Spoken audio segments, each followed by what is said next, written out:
Ayan, eto na. Absolute name daw. Ako ang unang nag-quality control dyan.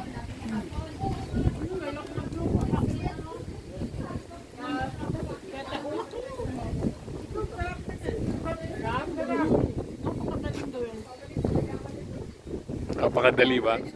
Pati na si Amba, oh. Saka si Mrs.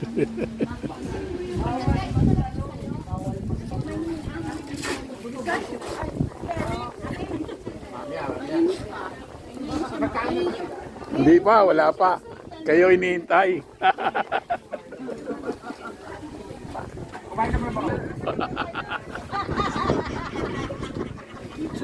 Video to, ha? Panoorin nyo na lang.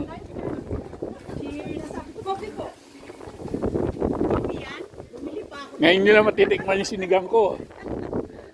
Masarap ba? Palagay ko.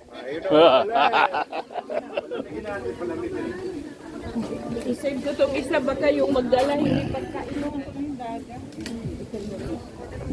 Tago muna para may init. Ay, lalamig. Init tuloy. Mula kay Ambassador Enrico Fos. Yay! Magandang gabi po sa inyong lahat. Yung sa likod po, magandang gabi po sa inyo dyan. Kayo huli po kakain, ha? Kasi kayo. Okay. Huling kaka. First things first.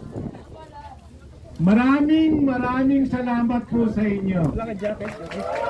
Mula po, I could speak in behalf of the Filipino community here.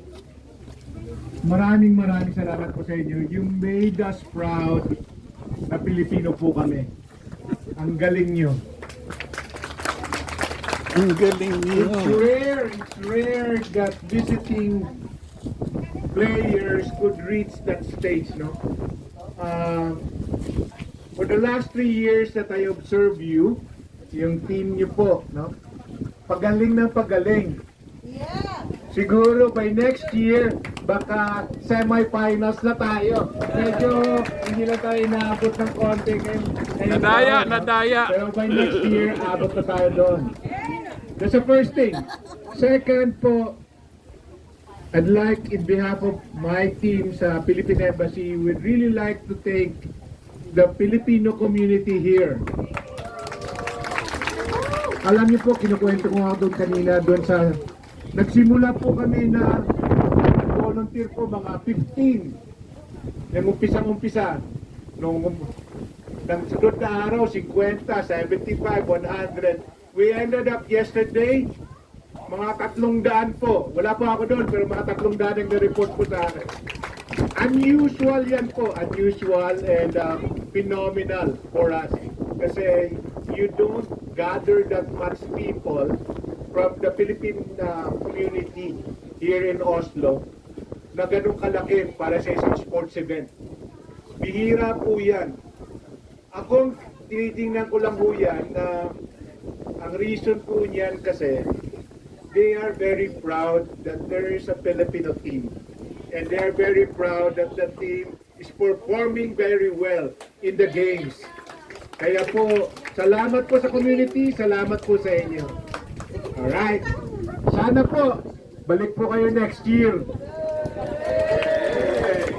Pag hindi kayo po nag-invite ng Norway Cup po, kami mag-invite po sa inyo. Mag-game crush po tayo. At this point, ko po yung microphone kay Yayi, kay Attorney Yayi, your head of delegation, to say some words before I proceed with the order of business kung paano tayo kakain. Sige po, Yayi. Hello! Magandang gabi! In behalf of the Ablaos FC, nagpapasalamat kami una kay Ambassador Fos sa buong embassy ng Philippine Embassy sa Norway at syempre sa ating mga fans na palaging nandun sa games. Maraming salamat, Filipino community. At sa palaging may pagkain after the game. Indeed, parang ano siya, parang hindi namin in-expect na maganda yung results, but for both the team, maganda yung naging result, kaya sobrang happy din kami, at it was because grabe yung support na binigay ng community sa amin. And maano ko lang, masingit ko lang, sabi ni Ambassador Kain ngayon. Christian sa mga players, you did well. And it was good looking at the results from his perspective. Congratulations daw. It was from the Ambassador of Norway to the Philippines. Okay.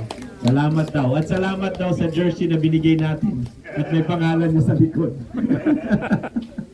So, anyway, sana sa susunod na taon, makaya pa nating pumunta. At pipilitin natin pumunta dahil the community is here to wait for us and to cheer us again. So, maraming salamat everyone hanggang sa susunod na taon. Yay! Salamat po, Atty. Ai. Yung ano niyo po, yung ginawa niyo po, it's just a reflection of how close the Philippines and Norway are, no? Yung project na kasi na to, pinag-usapan po namin to ni Ambassador Christian. So, yun talaga, kung paano nagko-cooperate po yung dalawa embassy ng Norway sa Pilipinas, at saka yung embassy po ng Pilipinas dito po sa Norway. So, reflection po to how strong our bilateral relationship between the two countries. Sana po palakasin pa rin natin. And mind you, you are the ambassadors yourselves, no? Para po sa maging malapit na relasyon po natin ng Pilipinas at Norway. Sige, ganito po ha. Ang pila po, magsisimula po doon. Okay? Mukhang si Shabu na po yung maunang-una dyan. Alright. I'll be gender sensitive. Babae pong mauuna, walang sisingit ha. Alright. Susunod po yung players na lalaki. Yung community po huli. Okay? Ang pinakauli po sa community, yung embassy. Sila po magsiserve po sa inyo. Okay?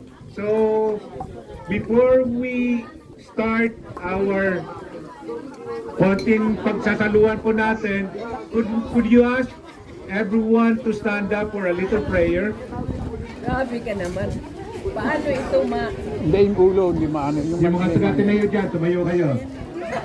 Anak, Espiritu Santo, Amen. Bless us, O Lord, and bless thy gifts who's about to receive from thy bounty through Christ our Lord. Amen. Sige po, magpila na po. Ito yung pagkain. Ito yung pandesal. Opo. Hindi pwede po tutok Dampi. sa maliit. Wait na sa bahay.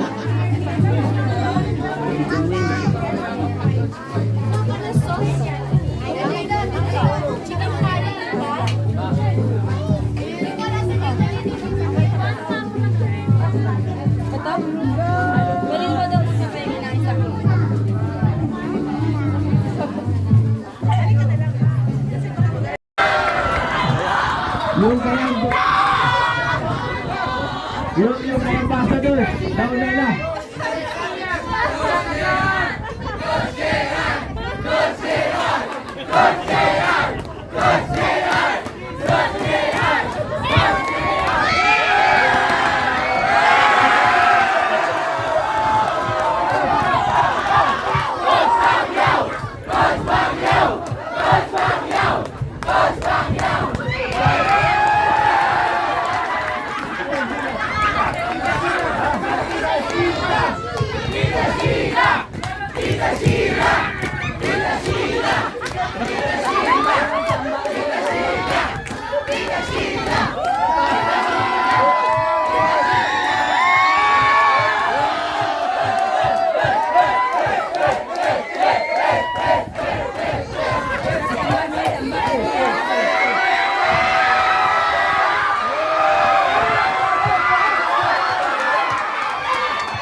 Isa pa!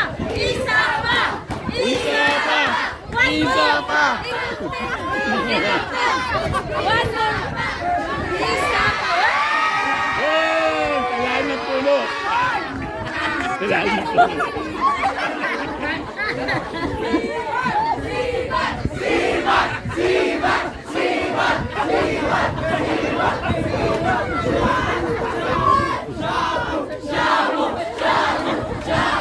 Masaya dito. Ito yung absolute ng ano.